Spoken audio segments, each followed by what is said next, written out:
السلام علیکم ورحمۃ اللہ وبرکاتہ۔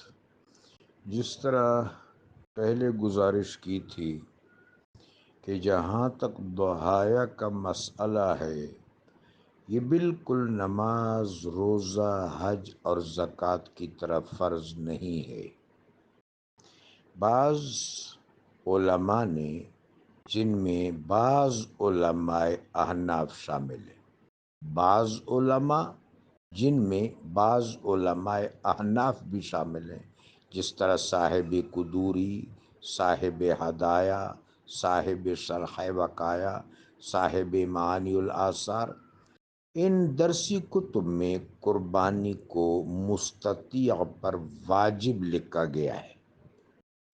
مستطیع کی تعریف یہ ہے جو صاحب نصاب کی ہے کہ روٹین کی ضروریات پوری ہو رہی ہیں، لائبلٹی کے لیے الگ سے پیسہ ریزرو ہے، اس کے علاوہ ذخیرہ سونا یا ذخیرہ رقم اتنی ہے جو 7.5 تولے سونا کے ویلیو کے برابر ہے، پھر اس پر پورا سال پھر جائے اور اس میں سے ان کو روٹین کی ضروریات کے لیے، لائبلٹی کے لیے کچھ درکار نہ پڑے، یہ شخص صاحب نصاب کہلائے گا۔ زکوٰۃ کے حوالے سے تمول اور ثروت کے اعتبار سے مستطیع کہلائے گا۔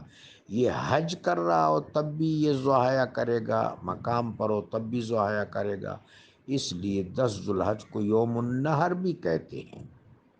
نہر اونٹ کی قربانی کو کہتے ہیں، مقام پر ضحیہ ہے، چھوٹا جانور قربان کرنا یا بڑے جانور میں حصہ لینا۔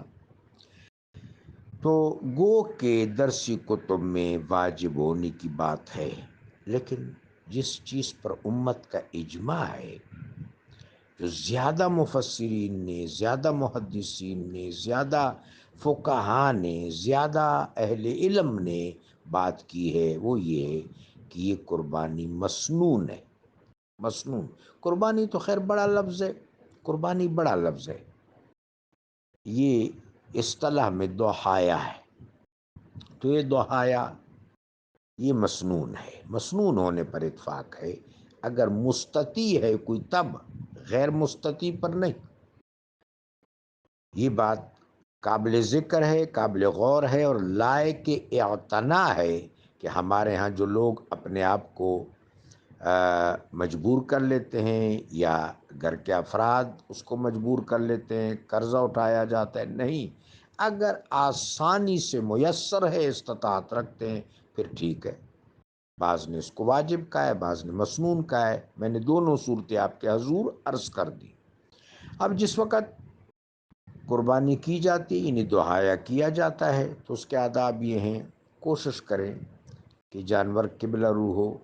میرے آقا و مولا علیہ الصلاۃ والسلام نے فرمایا کہ جو شخص جانور کو ذبح کرے وہ پہلے اپنی چھری تیز کر لے اور اپنے مذبوح کو آرام پہنچائے۔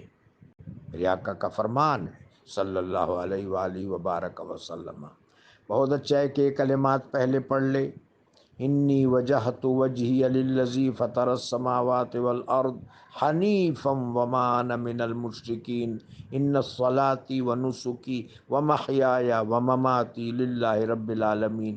پھر تکبیر کہے، بسم اللہ، اللہ اکبر، اللہ اکبر، اللہ اکبر، اللہ اکبر، کم از کم اتنا ضرور کہہ دے، اور چھری جس وقت پہلی دفعہ چلائے تو اپنی طرف چھری کو حرکت دے، پھر دوسری طرف۔